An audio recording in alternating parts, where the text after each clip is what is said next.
World of Warcraft, The Story of the Lich King, Part 1. Ner'zhul was the former Elder Shaman and Warchief of the Orc clans that resided on Draenor. He remained uncaptured by the Alliance and undeterred from his will to obtain power even after the destruction of the Dark Portal. But to understand this character's fate, we must first delve back into his past. Ner'zhul was the chieftain and Elder Shaman of the Shadowmoon clan, and is stated as one of the most popular figures in all Orcish history. He was admired, respected, and revered by many of his peers due to his deep connection to the ancestral spirits, and he was the closest thing that the Orcs had to a single leader. What many of them did not know, however, was that behind this facade, Ner'zhul had a hunger and lust for more power. This hunger and lust for more power inevitably drew the attention of the Eredar Lord Kil'jaeden. However, the Deceiver did not reveal himself to Ner'zhul as his true form initially, but instead decided to trick the Elder Shaman by appearing as his deceased mate, Rolkan, instead. Kil'jaeden warned Ner'zhul about the menace of the Draenei and how they were supposedly plotting to destroy the Orcs when in reality, they were not. Eventually, this false spirit of Rolkan introduced Ner'zhul to Kil'jaeden, who then began to tell Ner'zhul of the Draenei's past treachery. This treachery involved the Draenei under Velen's leadership leaving Argus and forsaking their fellow brother and sisters in basking in Sargeras' power. Since Velen and the Draenei refused to follow the rest of their people in walking the path of corruption, Kil'jaeden saw this as a personal betrayal by Velen and vowed to hunt him and his people down until they were inevitably executed. Of course, Kil'jaeden did not reveal this to Ner'zhul. He wanted to manipulate the Elder Shaman, and he succeeded.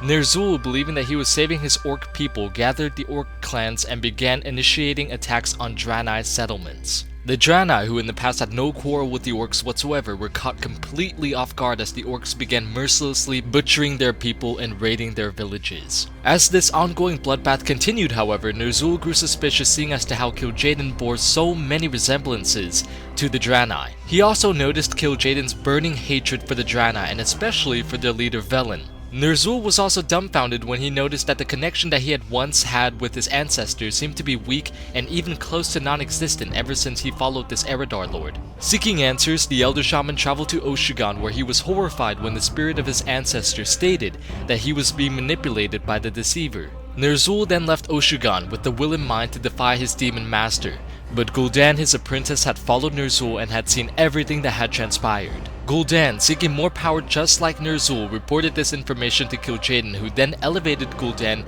to Ner'zhul's former position. In other words, a pawn for the Legion. Ner'zhul was then stripped of his power and social status within the Orc clans and watched helplessly as the Orcs fell to bloodlust and fell magic. However, Gul'dan made one mistake, a single mistake that would result in his undoing. He allowed Ner'zhul complete access of all of the Shadow Council's record and documents, and it was through this that Ner'zhul realized that Kil'jaeden was planning on feeding the blood of the Pit Lord Manaroth to the Orcs, which would bind them to the will of Kil'jaeden. However, after being fully stripped from his social status, none of the other Orcs would listen to the Elder Shaman's warnings, except one. Durotan of the Frostwolf clan refused to allow his clan to drink of the demon blood, which caused the other Orc clans and Gul'dan to become highly suspicious of them and their future activities. Durotan and his wife Draka were the only ones aware of this message sent by Ner'zhul, a secret that unfortunately died with them only a few years later. After the war with the Draenei had passed, and after the Alliance pushed the bloodthirsty horde back into Draenor, the Dark Portal was finally destroyed and the Orcs were unable to continue their assault on Azeroth. However, the bloodlust of the horde remained undeterred. Terran Gorfin devised the plan of opening up new portals to new worlds for the horde to conquer, for there must be worlds out there that would yield little to no resistance against the might of their Orcish army. Ner'zhul then agreed to Gorfin's plan and stated that he needed 4 items: the Skull of Gul'dan, the Book of Medivh, the Jeweled Scepter of Sargeras, and the Eye of Dalaran. However, as Ner'zhul reopened the portal to Azeroth, he and his forces were confronted by Neltharion the Earth Warder. Neltharion offered his own children in exchange for safe passage into Draenor, and they formed an alliance where Deathwing prepared the Horde for several key battles to steal 2 artifacts from the Alliance. After acquiring these artifacts, one of the 4, the Skull of Gul'dan, began to influence the Elder Shaman deeply. It whispered to him and spoke to Ner'zhul through its last remains, and upon hearing its whispers, Ner'zhul began to neglect his people more and more, and he became more concerned with his own lust for power rather than the well-being of the Horde. He kept this train of thought as he began to open up many portals around Draenor that began to tear the world apart. The chaotic energies from these rifts not only tore the planet apart from the inside out, but also transformed many of the black dragonflight into nether drakes. He then ordered his followers through the portal until one of them, Obrys, protested against Ner'zhul's decision and suggested that they stop the ritual in order to help the rest of the horde. Ner'zhul did not take lightly to this and killed Obrys on the spot, which caused the rest of his followers to march through the portal without question. What awaited on the other side was absolute chaos. The Eredar Lord Kil'jaeden was waiting for the Elder Shaman and his followers and thus began to torture Ner'zhul multiple times, while keeping the Shaman's spirit alive. Kil'jaeden broke Ner'zhul's spirit and willpower until the Elder Shaman eventually agreed to re-enter the service of the Burning Legion. Not taking any chances, however, Kil'jaeden instructed that the Nathrezim bind Ner'zhul's spirit into a set of armor and a crafted rune blade in order to contain and control the future would-be-known Lord of Undeath. Ner'zhul, imprisoned within the suit of armor and malevolent rune blade, awaited patiently for his opportunity for revenge, and this opportunity openly presented itself when a former Paladin of the Light would inevitably fall into the path of vengeance, and agreed to free this Lord of Darkness.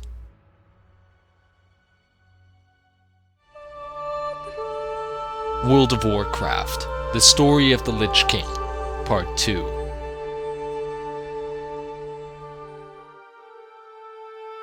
Arthas Menethil, Crown Prince of Lordaeron and son of King Terenas Menethil II, was destined to one day become the king of the magnificent kingdom of Lordaeron.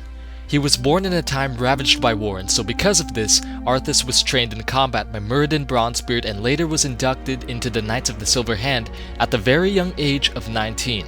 Even though he was seen by his mentors as sometimes headstrong and rash, he was more widely renowned as being a skilled and honorable warrior. As the years passed, Arthas eventually met Jaina Proudmoore, who were both quite fond of each other, but could never actually pursue their relationship because of their commitments to their duties.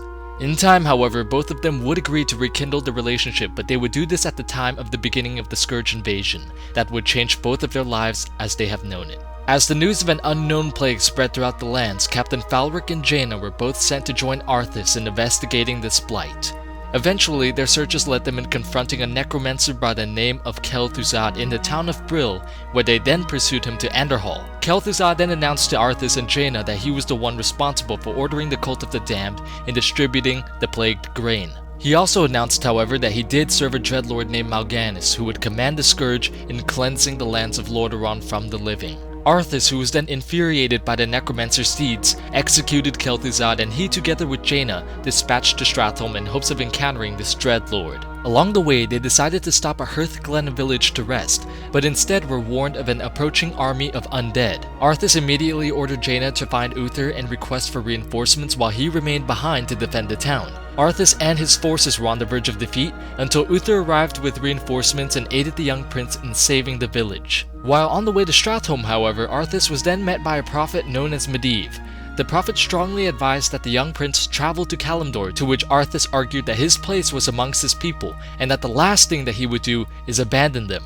Jaina questioned Arthas and suggested that Medivh may have been right, but Arthas, so consumed with saving his homeland, paid her no heed and continued to Stratholme. When he arrived, Arthas saw that the grain had already been distributed and realized that the city must be cold, or else all of the citizens residing within the city would soon turn into mindless abominations. Horrified by the young prince's idea of purging the city, Uther, Jaina, and a number of their alliance soldiers left the prince in his mission to slaughter the corrupted townsfolk. Eventually, as he was purging the city, Arthas was met by the Nathrezim, Mal'Ganis, and as the young prince demanded that they end the conflict right then and there, Mal'Ganis fled the confrontation and told the young prince to find him in Northrend.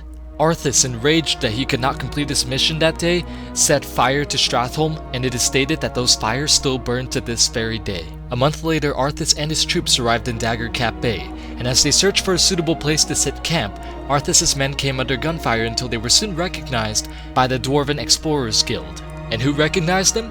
It was Arthas' good friend and former mentor, Muradin Bronzebeard. Together they set out together in search for Frostmourne until an emissary from Lordaeron announced that he bore orders from King Terenas and Uther the Lightbringer that instructed Arthas to recall his troops back home. However, the young prince had no intention of leaving before exacting his revenge on Mal'Ganis. Arthas then hired some mercenaries to burn his boats so that his troops were forced to pursue their original mission. When his men arrived, Arthas betrayed the mercenaries and accused them of destroying the ships by their own agenda. This action that Arthas had just instigated saddened and disgusted Mirrodin, but the dwarf decided that it was in everyone's best interest to not reveal the truth to the men. As they pursued their search for Frostmourne, Mal'Ganis once again appeared and foretold the prince's death. However, Arthas treated this as a bluff by the Demon Lord in an attempt to discourage Arthas and Mirrodin from reaching Frostmourne. As they continued their campaign, Arthas along with Mirrodin and a small group of men used an ancient gateway in order to travel to the vicinity of the fabled rune blade. Once inside, Arthas immediately felt a calling to the blade.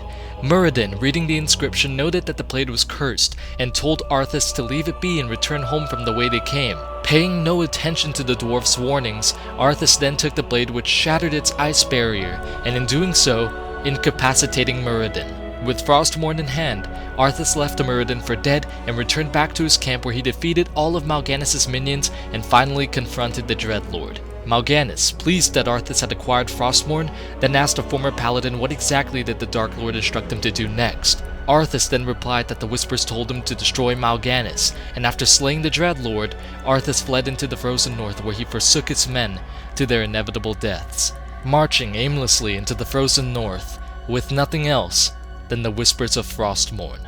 Months later, the Whispers of Frostmourne guided Arthas back to the throne of Lordaeron, where his father would be. The lands of Lordaeron shouted with joy at the miraculous return of their hero and heir to the throne. However, he was not the so-called hero that they recalled him to be. Arthas, accompanied by both Captain Falric and Captain Marwyn, personally murdered his own father, which broke the stability within Lordaeron. He then tasked both of the former Alliance captains, whom were murdered and raised into undeath, with the duty of slaying the citizens of the city and raising them into undeath as well with their newly gained powers. After leaving the city to rot, Arthas reassembled the Cult of the Damned, and through plotting with Tychondrius, another dreadlord the same as Mal'Ganis, he recovered the corpse of the necromancer Kel'Thuzad. Kel'Thuzad's remains were decomposed and needed to be taken to Quel'Thalas to be revived within the Sunwell. To do this, Arthas needed to recover an urn in order to contain the Lich's remains and transport them into the Elven City. While returning with the urn, Uther confronted Arthas and demanded that the urn be returned, because it held the ashes of his father. Arthas scoffed at the paladin and the two clashed blades. The confrontation ended with the death of the legendary paladin and the engulfment of an additional soul. After murdering his lifelong mentor, Arthas abandoned his father's remains and then began the long journey towards Quel'Thalas. Once he arrived, Arthas was greeted by heavy resistance led by the Ranger General Sylvanas Windrunner.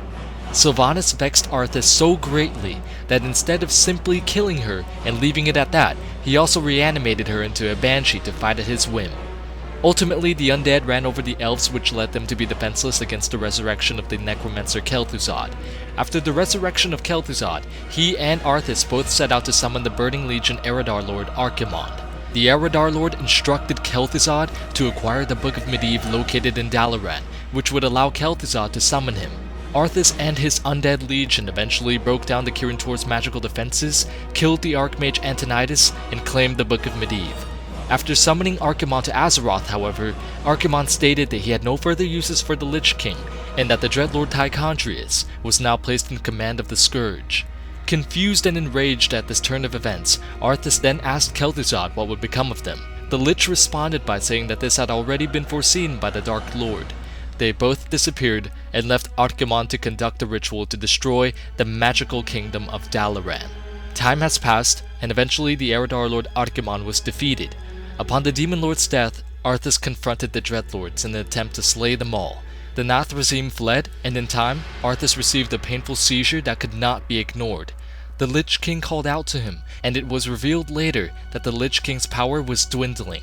Eventually, the Lich King's power weakened so much to the extent of where Sylvanas was no longer under his control, and when she was free, her rage was unending.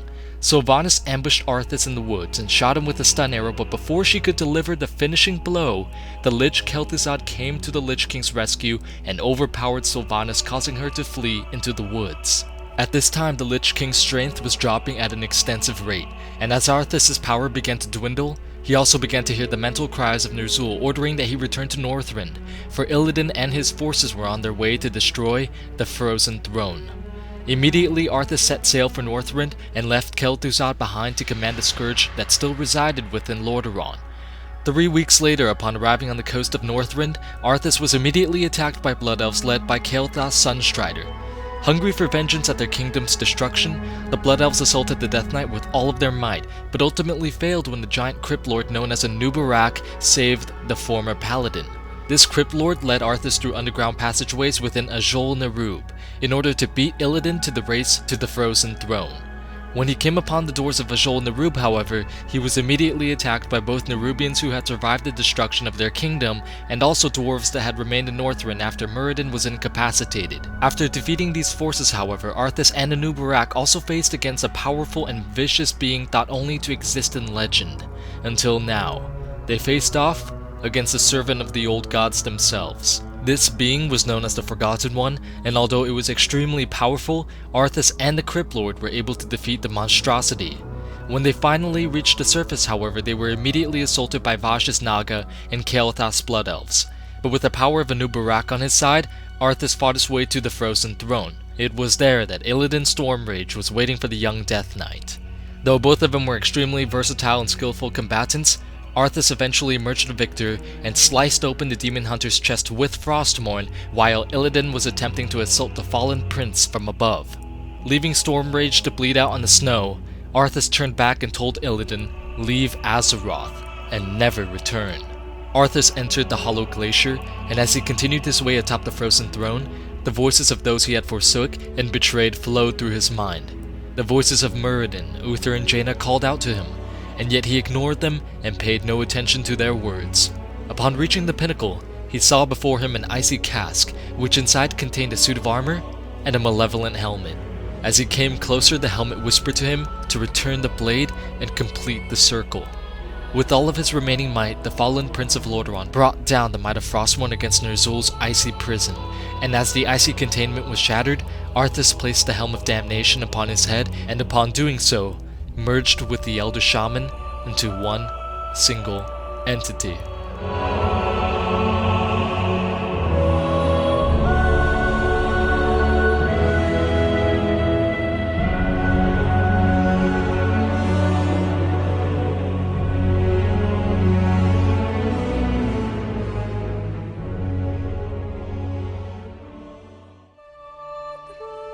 World of Warcraft, The Story of the Lich King, Part 3.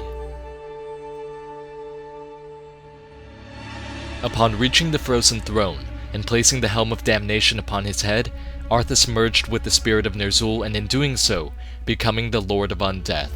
While atop the icy pinnacle, Arthas lay dormant, entering a deep dream state, and amongst many of these dreams that he was receiving was one where a boy named Matthias Lenner appeared before him.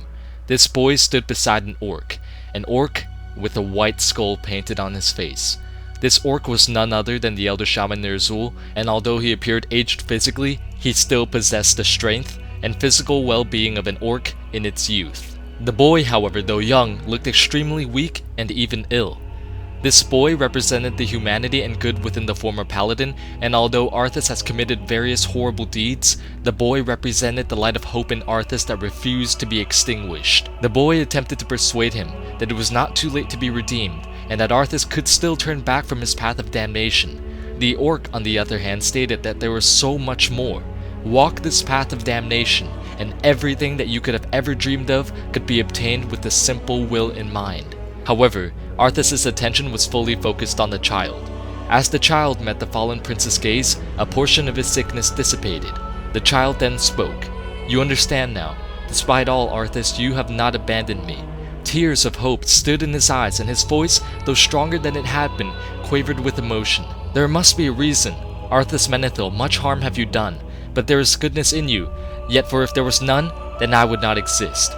Not even in your dreams." The boy slowly walked to Arthas, and as Arthas placed his cold hand upon the boy's face and brushed his cheek, the boy whispered, "It doesn't have to be too late." Arthas hesitated and then spoke, "It doesn't. But it is." The prince plunged Frostmourne through the child, eradicating the last remnants of the good that refused to be extinguished within the fallen paladin. The orc, very pleased at this turn of events, told Arthas that he was now stronger than ever before. Now, there is no Arthas or Ner'zhul, there is no orc or human, there is simply the Lich King. But Arthas, not agreeing with the orc's words, impaled the Elder Shaman with the rune blade, and upon doing so, becoming the dominant state within the Avatar. As the true king, Arthas awoke, and his vision was to wash all of Azeroth in the greatness of the Scourge. The Lord of Undeath assaulted the capitals of both the Horde and the Alliance, which in turn provoked a counteroffensive in Northrend by the Horde, Alliance, Argent Crusade, and Knights of the Ebon Blade led by Darien Mograine. In addition to these enemies, Arthas also faced the threat of the undead who broke away from him, the Forsaken. More specifically, the Forsaken apothecaries that were led by Grand Apothecary Putris. These Forsaken not only broke away from the will of the Lich King, but also from Banshee Queen Sylvanas Windrunner as well. Serving the Dreadlord Varimathras, they cared for nothing in their path but death and destruction. Horde, Alliance, or Undead, it didn't matter. They were all enemies in the eyes of these insurgents. Bringing all of these heroes and enemies against the Lich King was also dangerous, however, due to the fact that he could resurrect numerous forces that once fought against him to be under his control. In Undeath, they would be resurrected to serve only him, and they would be more powerful and fight with more ferocity and passion than they would ever before. After these insurgents were dealt with, the Horde and the Alliance continued their battle against the Lich King. Even with all of these delays and obstacles, the Northern counteroffensive remained resilient and persistent. Eventually, the counteroffensive secured 2 key victories within the Forge of Souls and the Pit of Sauron. This allowed them to thus gain access to the Halls of Reflection, where they then defeated both Captain Falric and Captain Mawin. After putting both of the former Alliance captains to rest, the forces of justice inevitably breached the walls of the Lich King's fortress Ice-Crown Citadel. After battling through waves and waves of undead, and dismantling the Lich King's lieutenants, the champions of Azeroth finally reached the throne of the king. With the assault led by Tyrion Fordring, the forces of justice confronted Arthas where he was at his most powerful, the Frozen Throne.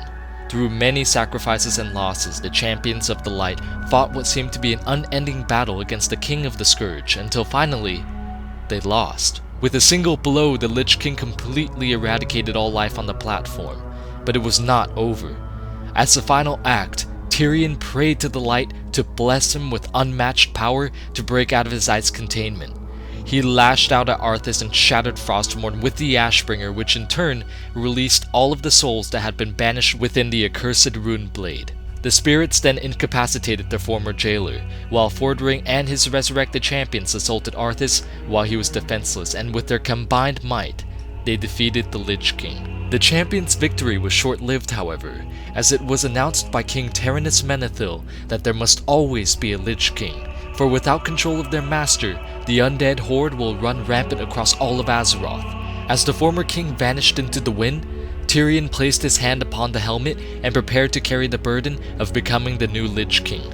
The undead paladin Bolvar Fordragon, however, called out for the High Lord to place the crown of damnation upon his head, and in doing so, becoming the new Lich King. As his final act of service to not only the Alliance, but also to all people of all lands within all of Azeroth, Bolvar took the burden of becoming the new Lich King, and entered a dormant state where he continues to keep his vigilant gaze upon the undead legions to this day. It is without a doubt that the chaos and destruction that was released by Arthas and Ner'zhul devastated the balance that Azeroth once had. For some, their fates were cursed for all eternity, but for others, bonds were established that not even death could destroy.